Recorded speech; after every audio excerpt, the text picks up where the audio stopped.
Ya, kegelapan maksiat seakan-akan bertahap, berproses akan hilang dengan ibadah kita, dengan pertobatan kita, sholat kita, ngaji kita, puasa kita, sedekah kita, pokoknya hal-hal beribadah, sehingga kegelapan itu perlahan tertutupi oleh cahaya keimanan. Maka hitam itu mulai hilang, dihapus oleh cahaya keimanan. Mungkin seperti itu ya. Terima kasih atas jawabannya. Ini dari pemirsa televisi di 0852 4908 sekian. Kenapa orang Islam di Indonesia tidak sabar atau selalu panik, sedang orang Jepang padahal sebagian besar non Muslim mereka bisa sabar dan tidak panik, misal dalam hal antrian. Oke.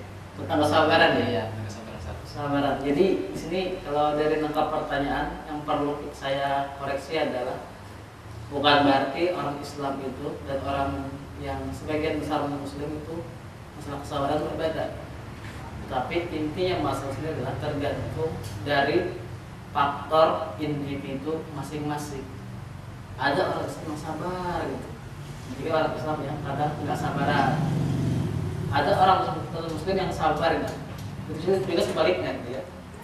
Jadi tergantung individu masing-masing, tidak tergantung negaranya. Oke. Jadi di surah Al-Baqarah ayat 153 Allah berfirman, ya ayyuhalladzina amanu ista'inu bis-sabri was-shalah. Hai orang-orang yang beriman, jadikanlah sabar dan salat sebagai penolong. Jadi dua ini perkara penting ya, perkara yang sangat penting. Sebagian orang ketika dia mencari kerja, yang pertama dia cari manusia dulu, nyari orang menawarkan kerjaan, gak ada kirim. Itu tulis surat lamaran kirim, tulis surat lamaran kirim, sehingga jawaban dari Allah ini lama. Allah lebih baiknya kita jadikan ayat ini sebagai atas kita ya. Jadikan salat dan sabar sebagai pertolongan.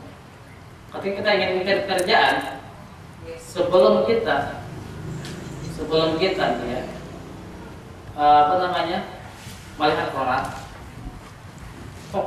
ya, kita taruh sejadah, salatin dulu, salat ya.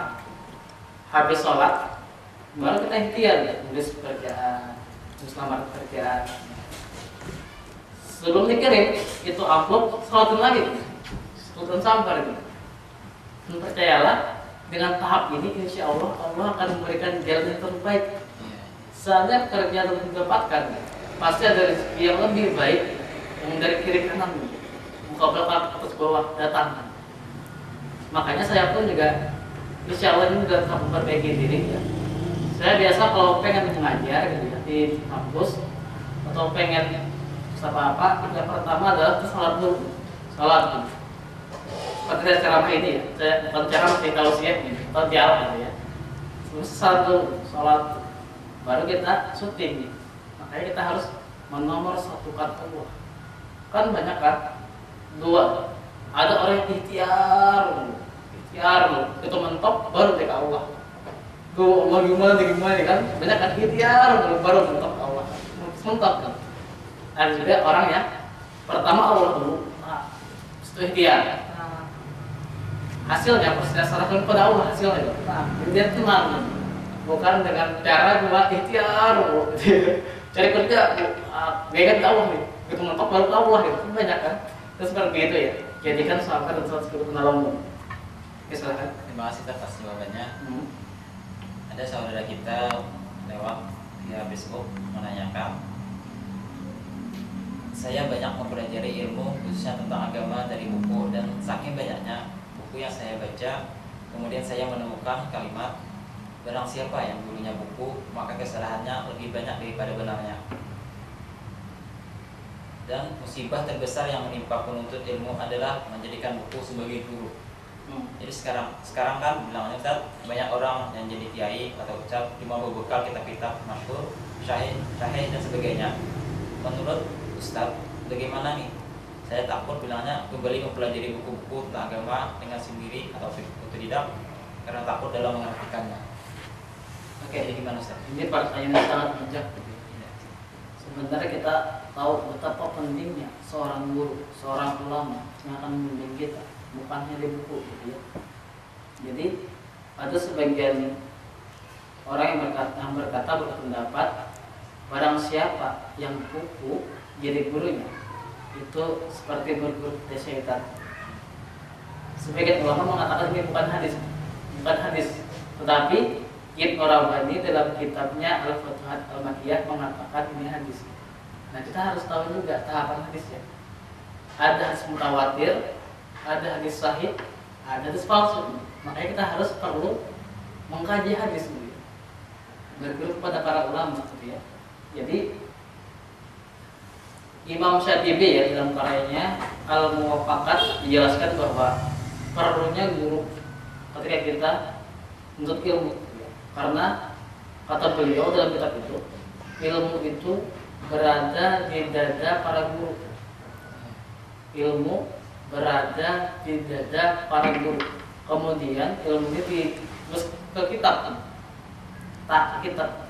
Nah, sehingga kunci ilmu itu tetap berada di guru, bukan di kitab. Nah, bahkan sabda Rasulullah lagi bahwa sesungguhnya Allah tidak mencabut ilmu dengan menghilangkan ilmu, tapi dengan cara mematikan para ulama. Hadis riwayat Al-Bukhari, Muslim, dan At-Tirmidzi. Untuk mengkaji ini ya, mungkin bisa dilihat surah An-Nahl, surah ke-16 ya tentang lupa, ayat ke-43. Jadi Allah berfirman di sana, "Fas'alu ahlal dzikri in kuntum la ta'lamun." Kata Allah, hendaklah kamu bertanya kepada ahli zikir atau ahli ulama seandainya kamu tidak tahu. Jadi ini pentingnya seorang guru dalam mengkaji ilmu. Seperti ini misalnya. Terima kasih Ustaz atas jawabannya. Mungkin Ustaz dapat memberikan kesimpulan dari tema kita hari ini. Silakan Ustaz. Ya, terima kasih. Jadi pada para pemirsa di rumah, saya juga mengingatkan diri saya sendiri dalam aktivitas kehidupan kita harus menjadikan Al-Quran sebagai petunjuk hidup kita. Di sini Al-Quran. Jadi Bismillahirrahmanirrahim. Alif Lam Mim. Zalikal kitabul la raiba fihi hudal lil muttaqin.